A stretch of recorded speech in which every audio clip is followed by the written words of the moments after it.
नमस्कार विद्यार्थियों, जैसा कि आप सभी को विदित है कि हम स्नातक प्रथम वर्ष के अंतर्गत द्वितीय प्रश्न पत्र में हितोपदेश नामक ग्रंथ का अध्ययन कर रहे हैं। लोभ के विषय में वार्तालाप चल रहा था। यहाँ पर लोभ के कारणों का बताया गया है, लोभ से क्या होता है। तो यहाँ पर देखिए, लोभ के विषय में ही एक श्लोक यहाँ पर कहा गया है, उसे हम देखेंगे। असंभवम हेम मृगस्य जन्म तथापि रामो लुलुभे मृगाय प्रायः समापन्न विपत्ति काले धियो अपि पुंसाम मलिना भवन्ति। वापस से देखिए, बहुत ही महत्वपूर्ण श्लोक है। इस श्लोक में थोड़ा सा रामायण की ओर भी संकेत किया गया है। असंभवम हेम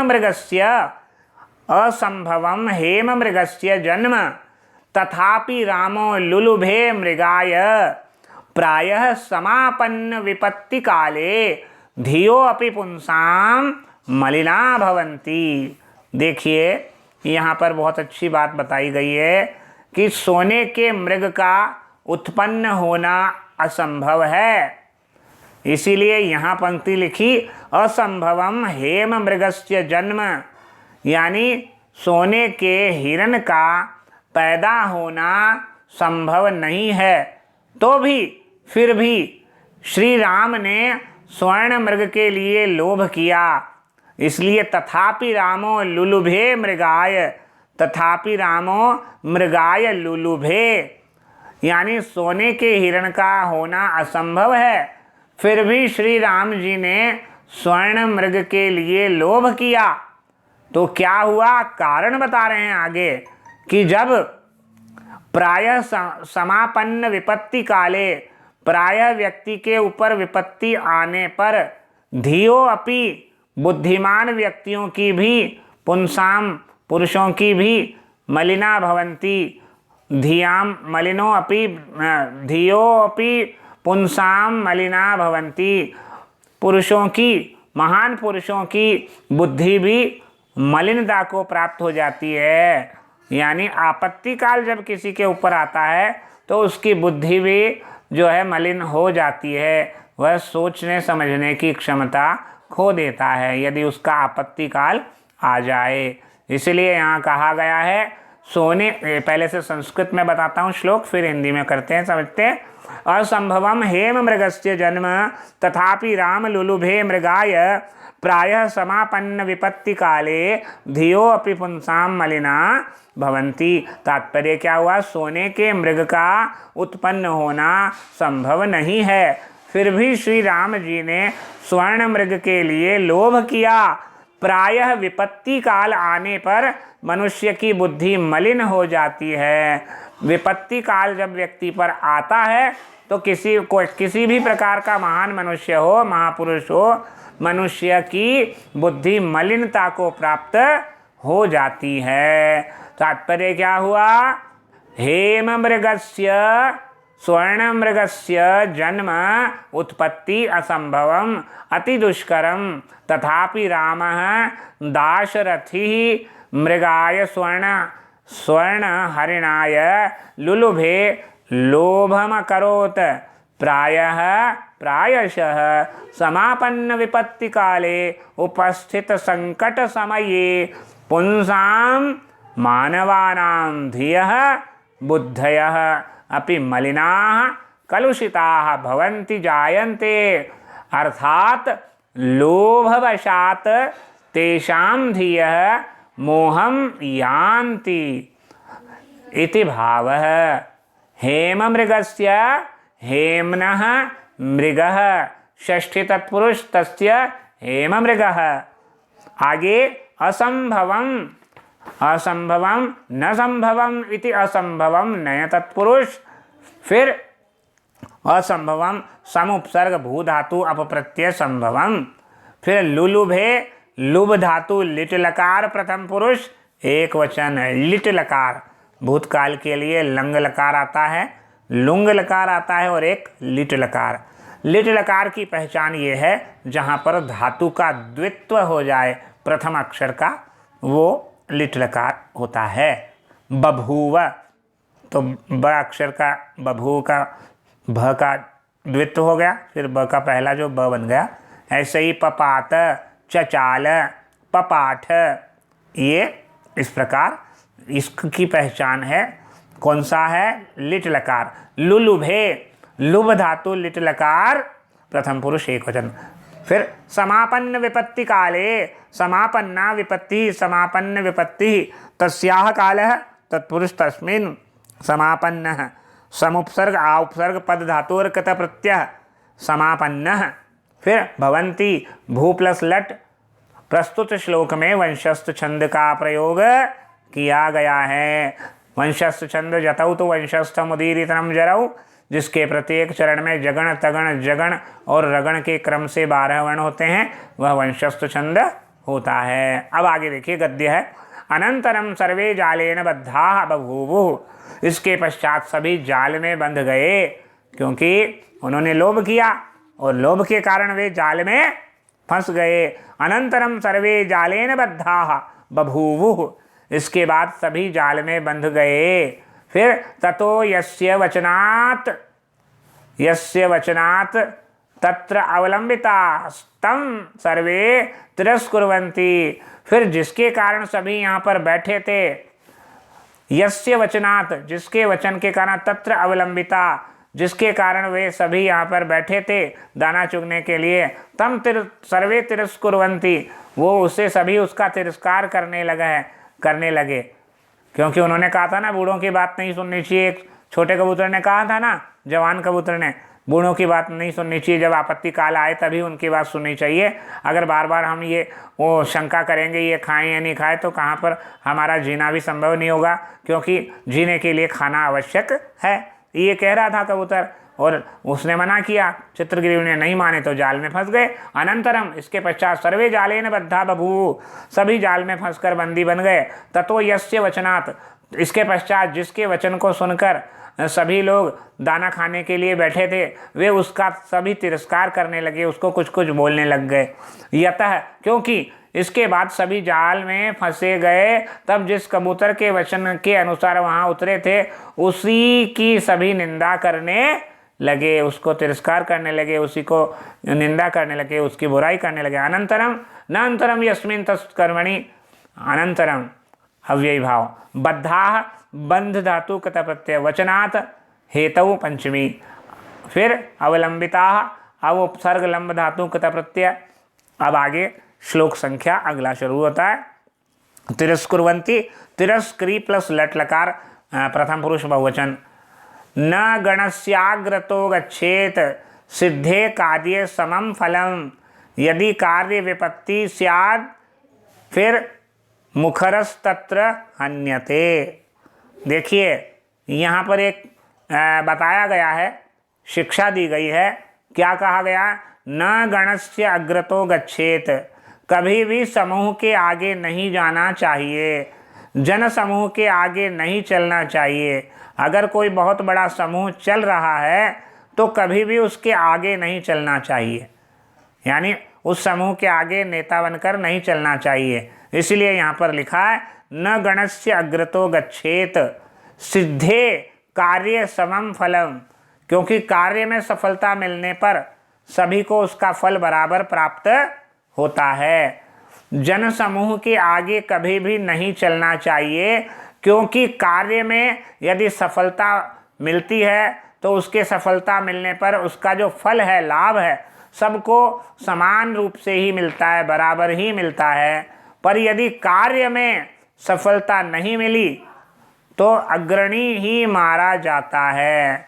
यदि कार्य में सफलता नहीं मिली, यदि कार्य विपत्ति स्याद, यदि कार्य में विपत्ति आ जाए, बाधा आ जाए, यदि कार्य में कोई संकट आ जाए, तो मुखरस्तत्र हन्यते, तो मारा कौन जाता है? जो सबसे आगे रहता है वही मारा जाता है। ये यहाँ पर बताया गया है। वापस देखिए, न गणस्य अग्रतो गच्छेत सिद्धे कार्ये समम फलम, यदि कार्य विपत्ति स्यात् मुखरः तत्र हन्यते। तात्पर्य क्या हुआ? जन समूह के आगे कभी नहीं चलना चाहिए। यानी इस जन समूह में कभी भी आगे नहीं चलना चाहिए नेता बनकर। क्यों? क्योंकि कार्य में यदि सफलता प्राप्त होती है तो उसका फल यानी कार्य में सफलता प्राप्त होने पर उसका फल यानी लाभ सभी को बराबर प्राप्त होता है। परंतु यदि कार्य में सफलता नहीं मिले अथवा यदि कार्य में विपत्ति काल आ जाए, यदि मार्ग में विपत्ति आ जाती है तो अग्रणी ही मारा जाता है, जो आगे होता है। यदि हमारे किसी भी कार्य में विपत्ति आ जाती है, सामने कोई संकट आ जाता है, तो वो संकट का सामना किसको करना पड़ता है? मुखरः तत्र हन्यते, जो सबसे आगे रहता है वही मारा जाता है। ये बता रहे हैं यहाँ पर, कोपि नरः गणस्य समुदायस्य अग्रतः अग्रे न गच्छेत यायात कार्ये सिद्धे सफलतां प्राप्ते सति फलं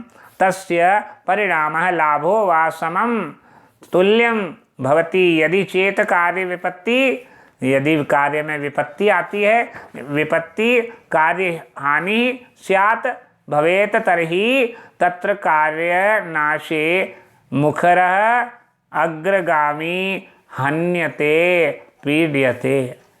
यहाँ अग्रतः अव्यय पद है, अग्र प्लस तहसील प्रत्यय, कार्य विपत्ति सप्तमी तत्पुरुष, मुखरः, मुखरः क्या होगा? मुखम रौति इति मुखरम रौति इति प्रशस्तम मुखश्च मुखम अस्ति इति वा। वापस से देखिए, मुखम रौति इति प्रशस्तम मुखम अस्ति इति वा मुखरः। फिर हन्यते, हन धातु लट लकार आत्मनेपदी प्रथम पुरुष एक वचन। फिर तस्य तिरस्कारम श्रुत्वा चित्रग्रीव उवाच, उस कबूतर का जब सब लोग उस कबूतर की निंदा करने लगे जिस कबूतर के कारण यहाँ पर दाना खाने बैठे थे, तस्य तिरस्कारम श्रुत्वा, उसकी निंदा को सुनकर चित्रग्रीव उवाच, चित्रग्रीव नामक कबूतर बोला, यानी कबूतरों का जो राजा था वो चित्रग्रीव वह बोला। क्या बोला? नामस्य दोषः यतः ना अयम अस्य दोषः, इसमें इसका कोई दोष नहीं है, इसमें इस कबूतर का दोष नहीं है कि इसके कारण हम जाल में फंस गए। यहाँ पर इस कबूतर का कोई दोष, न अयम दोषः, यह इसका दोष नहीं है, इसकी गलती नहीं है। यतः, क्योंकि, अब इसकी गलती नहीं तो किसकी है? यहाँ पर एक श्लोक कह रहे हैं चित्रग्रीव नामक कपोतराज, आपदामापतन्तीनां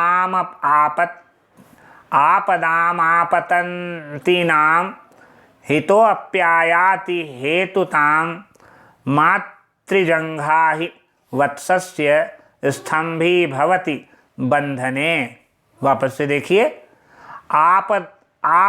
आपदामापतन्तीनां हितोऽप्ययाति हेतुतां मातृजङ्घा हि वत्सस्य स्तंभी भवति बंधने। तात्पर्य क्या हुआ?